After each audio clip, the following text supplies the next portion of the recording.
from Global Kingston. This is Global News Morning.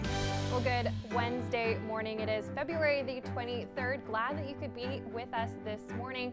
And as Megan was mentioning, I'm filling in for Bill today, this morning, and it's also Pink Shirt Day. Yeah, exactly. A nice initiative to prevent bullying from happening. It's all part of the Boys and Girls Club. So if you see pink shirts today, that's what it's all about. Yes, and speaking of the schools, you may want to check with Tri-Board in terms of the busing system. A lot of buses have been canceled this morning, so do take a look at that before you head out the door, getting your kids to school this morning.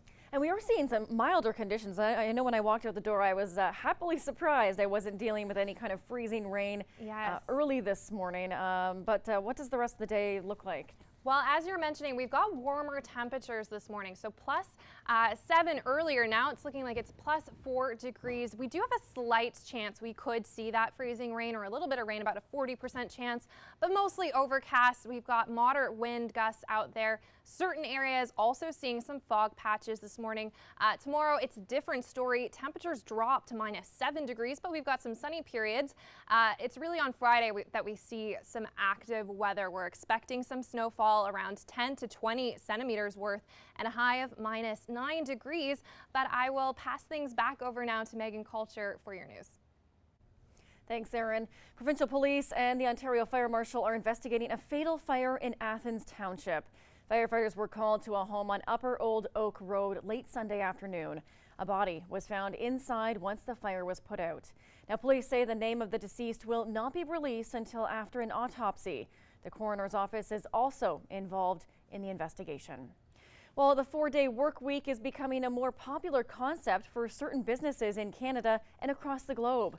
One small business in Inverary has adopted the shortened work week due to pandemic stress. John Lawless has more.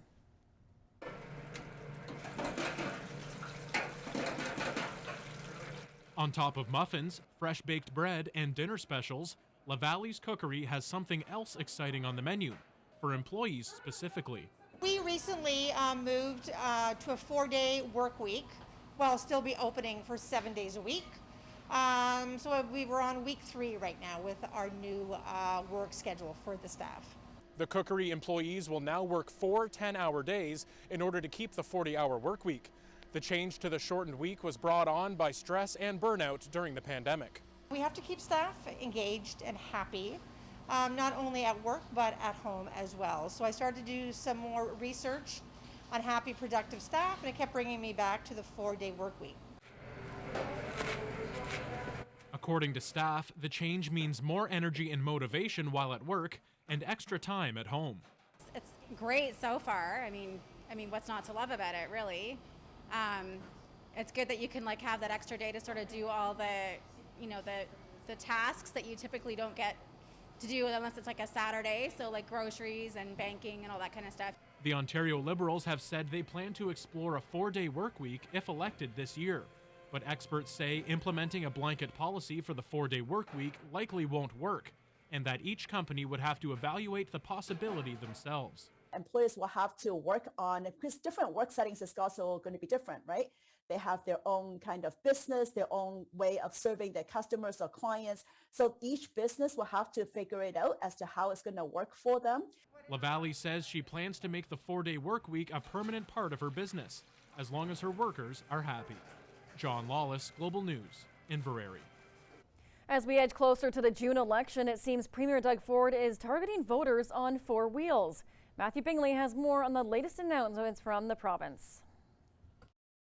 Drivers in Southern Ontario can expect to save $120 in fees per year. With another announcement related to affordability for vehicle owners, the Tories' route to the ballot box is being paved by saving drivers money. Between last week's commitment to remove tolls on 2 Durham Region highways and supporting 2 new highways, it's clear Premier Doug Ford is targeting voters on 4 wheels. And it's about affordability.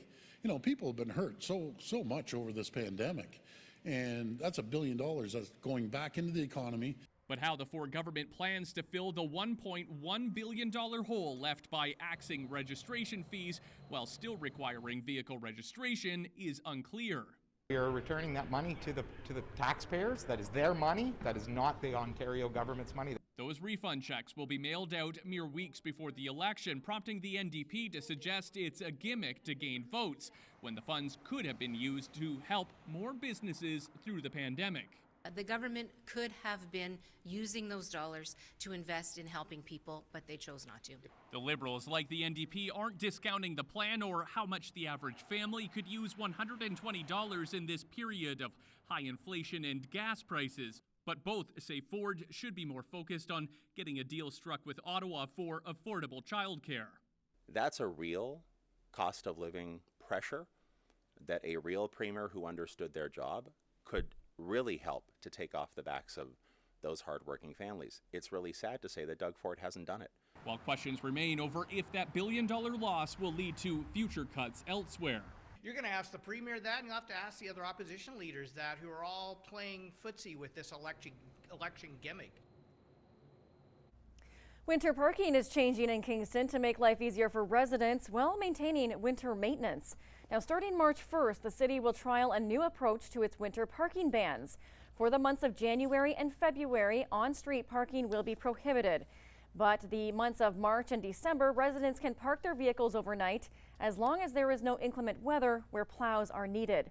The pilot project will run till the end of March of 2023. And now let's head over to Erin Strickland for a look on today's forecast. Erin, are we seeing any active weather today? We are seeing there's a very slight chance, about a 40% chance that we could see some rain or some freezing rain today, but mostly mild conditions out there. The temperature above seasonal average, but it is decreasing. Right now, +2 degrees for Kingston and overcast skies. Over the course of the day, it'll get closer to 0, which is our seasonal average for this time of year, and mostly cloudy skies, as you can see today. And then on Thursday, some sunny periods. It's really on Friday that things start to get more active. We're expecting some late season snowfall for the end of our week. So Belleville today, windy conditions out there, gusting up to 50 or 60 kilometers per hour, moderate wind, +1 degrees. Thursday, it's going to drop to -5 with some sunshine in the forecast. Then on Friday, overcast skies, up to 10 centimeters worth of snow accumulation. Brockville, 7 today with those windy conditions and overcast skies. Sunshine, high of -6 for your Thursday. That drops even further, -8 for your Friday. And you've got up to 15 centimeters worth of accumulated snowfall for your Friday.